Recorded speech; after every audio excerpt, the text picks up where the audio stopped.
Livro dos Espíritos, segunda parte, capítulo 3. Separação da alma e do corpo. Quesito número 154. É dolorosa a separação da alma e do corpo? Não. O corpo quase sempre sofre mais durante a vida, bem diferente da hora da morte. A alma, nenhuma parte toma nisso. Os sofrimentos que algumas vezes se experimentam no instante da morte, são um gozo para o espírito, que vê chegar o termo do seu exílio. Por exemplo, na morte natural, a que sobrevém pelo esgotamento dos órgãos, em consequência da idade, o homem deixa a vida sem o perceber. É como se fosse uma lâmpada, que se apaga pela falta de óleo.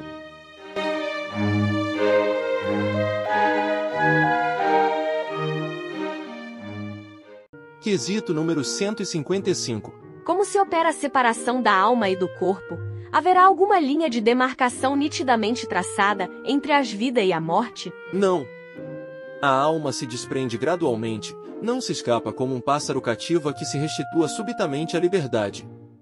Aqueles dois estados se tocam e confundem, de sorte que o espírito se solta pouco a pouco dos laços que o prendiam.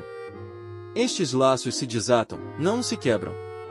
Por exemplo, durante a vida, o espírito se acha preso ao corpo pelo seu envoltório semimaterial ou perispírito. A morte é a destruição do corpo somente, não há desse outro invólucro, que do corpo se separa quando cessa neste a vida orgânica. Quesito número 156. A separação definitiva da alma e do corpo pode ocorrer antes da cessação completa da vida orgânica? Na agonia, a alma, algumas vezes, já tem deixado o corpo. Nada mais há que a vida orgânica. O homem já não tem consciência de si mesmo. Entretanto, ainda lhe resta um sopro de vida orgânica. O corpo é a máquina que o coração põe em movimento. Só existe, enquanto o coração faz circular nas veias, o sangue. Para o que, não necessita da alma.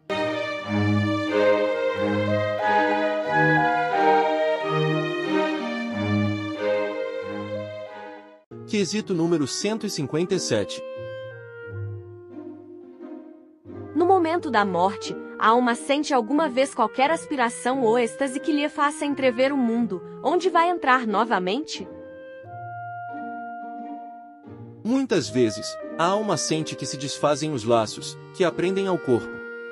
Emprega então todos os esforços para desfazê-los inteiramente.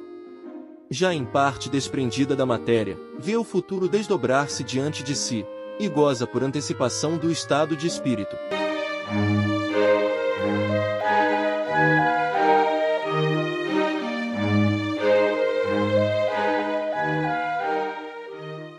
Quesito número 158. O exemplo da lagarta que primeiro anda de rastos pela terra, depois se encerra na sua crisálida, em estado de morte aparente, para enfim renascer com uma existência brilhante, pode dar-nos ideia da vida terrestre, do túmulo e finalmente da nossa nova existência? Uma ideia acanhada. A imagem é boa, todavia, cumpre não seja tomada ao pé da letra, como frequentemente vos sucede.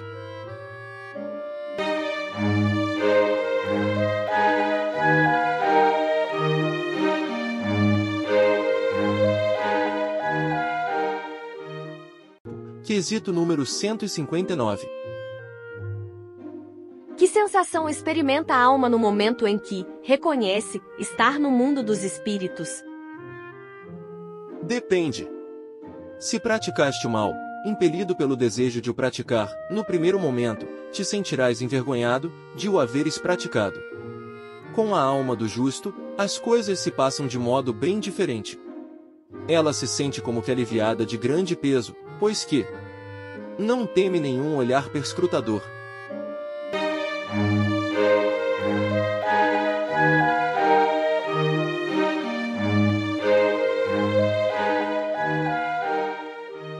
Quesito número 160.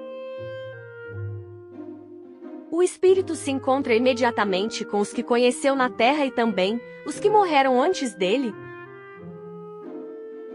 Sim, conforme a afeição que lhes votava e a que eles lhe consagravam.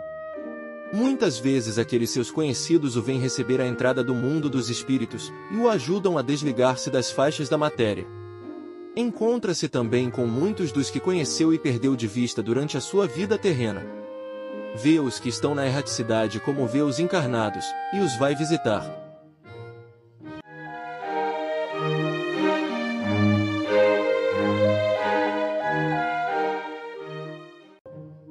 Quesito número 161. Em caso de morte violenta e acidental, quando os órgãos ainda não se enfraqueceram, em consequência da idade ou das moléstias, a separação da alma e o fim da vida ocorrem simultaneamente? Geralmente assim é.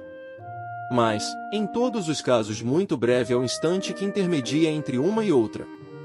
Por exemplo, trata-se aqui da consciência que o supliciado pode ter de si mesmo, como homem e por intermédio dos órgãos, e não como espírito. Se não perdeu essa consciência antes do suplício, pode conservá-la por alguns breves instantes.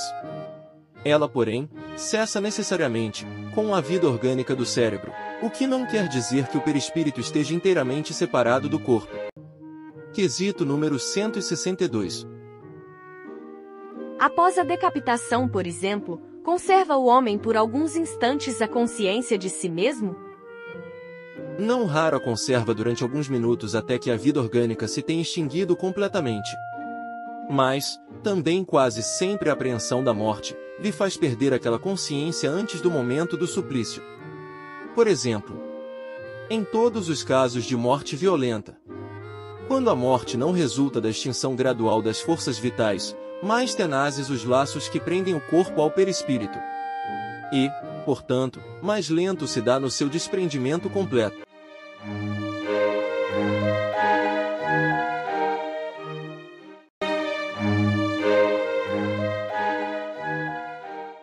Livro dos Espíritos. Perturbação espiritual. Questão 163 e 164. A nossa alma tem consciência de si mesma imediatamente depois de deixar o corpo? Imediatamente não é bem o termo. A alma passa algum tempo em estado de perturbação. A perturbação que se segue à separação da alma e do corpo é do mesmo grau e da mesma duração para todos os espíritos? Não. Depende da elevação de cada um. Aquele que já está purificado se reconhece quase imediatamente, pois que se libertou da matéria antes que cessasse a vida do corpo, enquanto o homem carnal, aquele cuja consciência ainda não está pura, guarda por muito mais tempo a impressão da matéria.